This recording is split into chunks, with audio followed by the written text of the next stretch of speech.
नमस्कार, सोनल्स किचन ब्लॉगमध्ये तुमचं खूप मनापासून स्वागत. मी आहे सोलापूरमध्ये आणि तारीख आहे 3 जानेवारी 2024.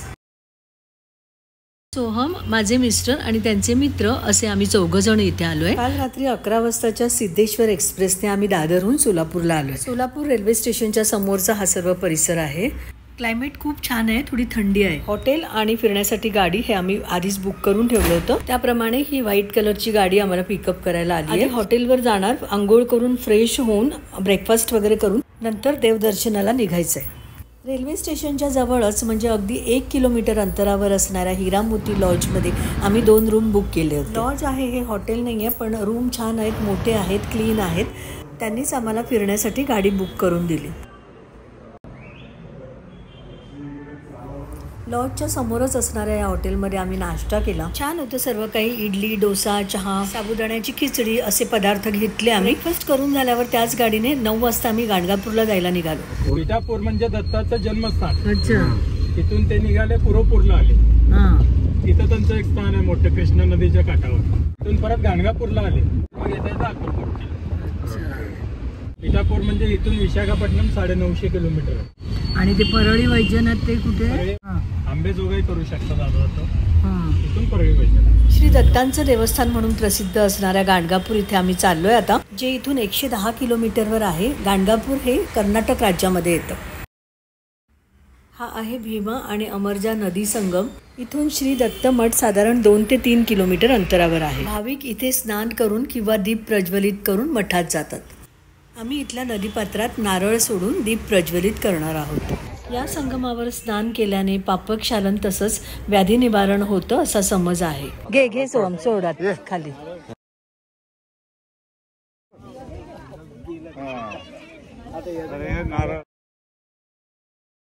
तो काय हा आपण सोडलेला तो.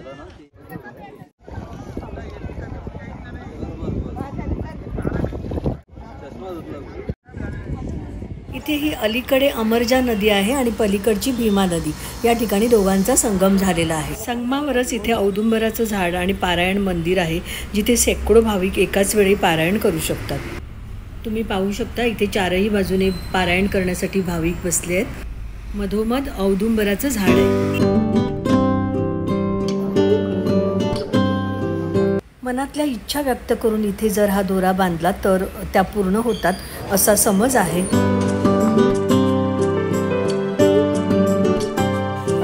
इथेच मध्ये औदुंबराचं झाड आहे. इथे भस्म खूप छान मिळतं. हे बघा, हे भस्म आहे, आम्ही घेतलं. या ठिकाणी निघालो पुढच्या तीर्थस्थळी, जे आहे फक्त 2 किलोमीटर अंतरावर. श्री दत्त मठ, याला निर्गुण मठ असेही म्हणतात. हे आलो आम्ही इथे आता. हा दत्त मठाचा कळस आहे.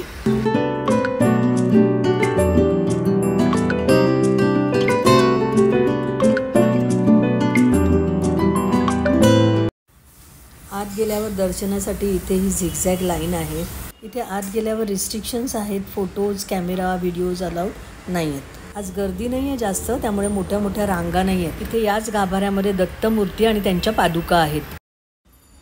आता इथून पुढे आम्हाला अक्कलकोटला जायचे स्वामी समर्थांच्या दर्शनासाठी, जे इथून साधारण 80 किलोमीटरवर आहे, पण परत सोलापूरला जाताना ऑन द वे आहे. दुपारचे 1:30 वाजले. 3:30-4 वाजेपर्यंत आम्ही अक्कलकोटला पोहोचू. स्वामींच्या मंदिरामध्येच आम्हाला महाप्रसाद घ्यायचा होता, त्यामुळे आम्ही जेवलो नाही. हे आता आम्ही जायला निघालोय अक्कलकोटला.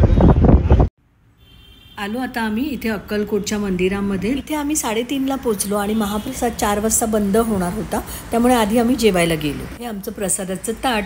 पिठलं, मसाले भात, पोळी, शेंगदाण्याची आमटी आणि गव्हाची खीर. जेवण अर्थातच खूप टेस्टी होतं. असा हा प्रसाद इथे रोज भाविकांसाठी बनवला जातो. इथे समोरच किचन आहे.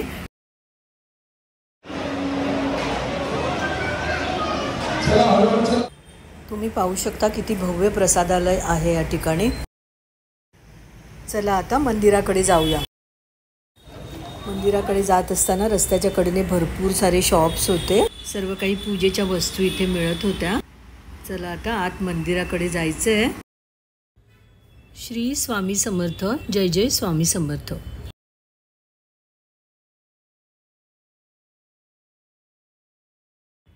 आत गेल्यावर बाहेरचं जे मंदिरासमोरचं पटांगण आहे ना, तिथे बरेच भाविक थांबलेले होते. याच ठिकाणी खूप भव्य असा वडाचा वृक्ष पण आहे. इथे स्वामी महाराज बसायचे या वृक्षाखाली, ध्यानस्थ व्हायचे त्या ठिकाणी. तर असा हा वृक्ष आजही तिथे आहे. हे पहा, या ठिकाणी स्वामी महाराजांची छोटीशी मूर्त आहे. मूर्तीच्या समोर खाली महादेवांचं लिंग आहे. का कोण जाणे, मूर्ती समोर ग्रिलचा दरवाजा लावलेला होता, त्यामुळे तुम्हाला कॅमेऱ्यातून तितकं काही स्पष्ट दिसणार नाही. या इथे महाराजांची गादी आहे. चला आता त्या साईडला आपण दुसरीकडे जाऊ, जिथे श्री स्वामी समर्थ महाराजांचा फोटो एकमुखी रुद्राक्षांनी बनवलेला आहे. लांबून खूप सुंदर दिसत होता. गर्दी असल्यामुळेच फोटो काढण्यासाठी सर्वजण मध्ये येत होते. हा सोहमने सेल्फी घेतला. खरंच खूप सुंदर दिसत होता समर्थांचा फोटो. मंदिराच्या बाहेर आल्यावर इथल्या शॉप्स मध्ये काही वस्तू बघत होतो आम्ही. मोठी पण फक्त हळद आणि कुंकूची कुयरी मला हवी होती. मला जे हवंय ते नाही आहे. हे काय, ते 2 वाले नाही, असे 4 नको, मला 2 वाला हवं होतं. ती मला इथल्याच दुसऱ्या शॉप मध्ये मिळाली. ही बघा, छान आहे ना. ही मी 200 रुपयाला घेतली. हे वडाचं झाड आणि त्याखाली स्वामींची मूर्ती, खूप सुंदर होतं हे पण.